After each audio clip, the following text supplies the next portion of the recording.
terkait operational risk management ya. Utamanya di commodity karet, beberapa sistem sudah pernah kita gunakan dulu sebelum menggunakan Erin. Untuk monitoringnya kita menggunakan Simako ya. 4 pilar penyebab resiko operasional itu kita mendata itu sebagian utamanya itu memang dari sumber daya ya manusia ya, proses internal, kemudian eksternal dan juga secara sistem. Bicara proses ataupun SOP, saat ini sudah menggunakan digital management system, sudah terintegrasi bahwa seluruh IKA atau SOP itu bisa diakses oleh seluruh pekerja ya, setiap unit. Tadi disampaikan bahwa kita harus mampu mengidentifikasi. Perlu kita asesmen, kemudian kita evaluasi. Kemampuan kita mengidentifikasi dan asesmen itu menjadi dasar kunci kita melakukan mitigasi. Ketika mitigasi kita tidak efektif, kita harus cek ulang lagi untuk mitigasi yang lainnya seperti itu. Kemudian di pabrik sendiri seperti apa? Ketika kita sudah memetakan risiko-risiko yang kemungkinan terjadi dan mungkin di masa lalu sudah paling besar frekuensinya terjadi dan memberikan dampak yang besar. Head Office PTPN 1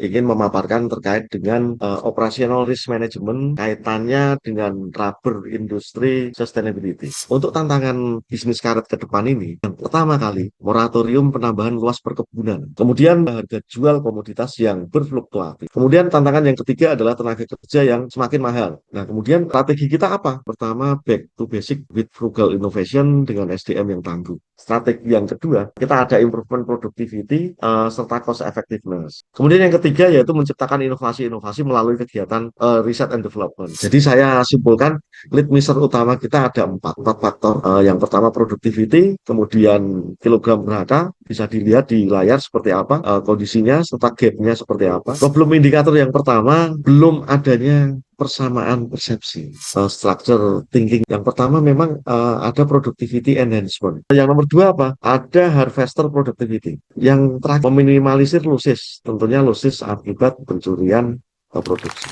Next slide. Yang telah dibawakan oleh Bapak Bitoto dan Bapak Adi Setia dari Head Office PTPN 1, mana dapat kita ambil lesson learn. Yang pertama adalah 4 pilar penyebab risiko operasional, sebagian utamanya memang dari sumber daya manusia, lalu ada dari proses atau SOP, di mana saat ini sudah ada digital management system atau DMS, sehingga SOP itu dapat diakses oleh seluruh pekerja. Lalu ada juga isu yang pemenuhan penjualan dan risiko mutu, dan ada juga kejadian yang terkait dengan kamar asap yang terbakar. Ada juga dengan isu lingkungan seperti isu okupasi lahan. Yang kedua, atas isu-isu tersebut kita harus mengidentifikasi, lalu melakukan asesmen dan juga evaluasi. Dan tidak lupa yaitu melakukan mitigasi. Lalu ketika terkait dengan mitigasi tidak efektif atau efisien, maka kita harus mencari lagi dengan mitigasi yang lainnya. Jadi jangan sampai pembuatan mitigasi pada area itu hanya sebatas monitoring saja. Yang keempat yaitu tantangan pada bisnis karet ke depannya. Moratorium penambahan luas perkebunan, lalu ada juga harga jual komoditas yang berfluktuasi, tenaga kerja yang semakin mahal, iklim yang sangat fluktuatif, bahan inputannya semakin mahal dan terbatas, adanya serangan penyakit daun pesta Laodiopsis pada tanaman karet. Poin yang kelima adalah strategi kita dalam menghadapi tantangan tersebut, yaitu back to basic with frugal innovation dengan SDM yang tangguh, improvement productivity, serta biaya yang efektif, juga menciptakan inovasi-inovasi melalui kegiatan research and development, menciptakan competitive advantage, dan melakukan analisa terhadap big data yang telah kita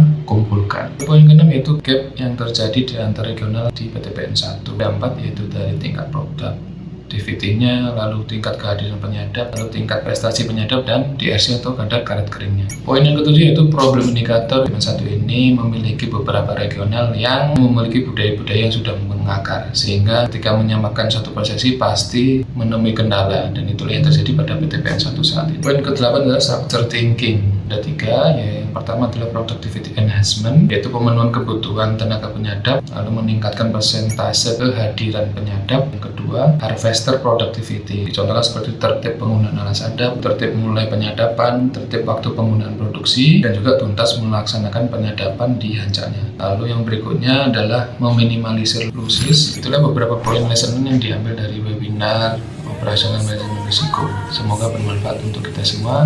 Saya aturkan terima kasih.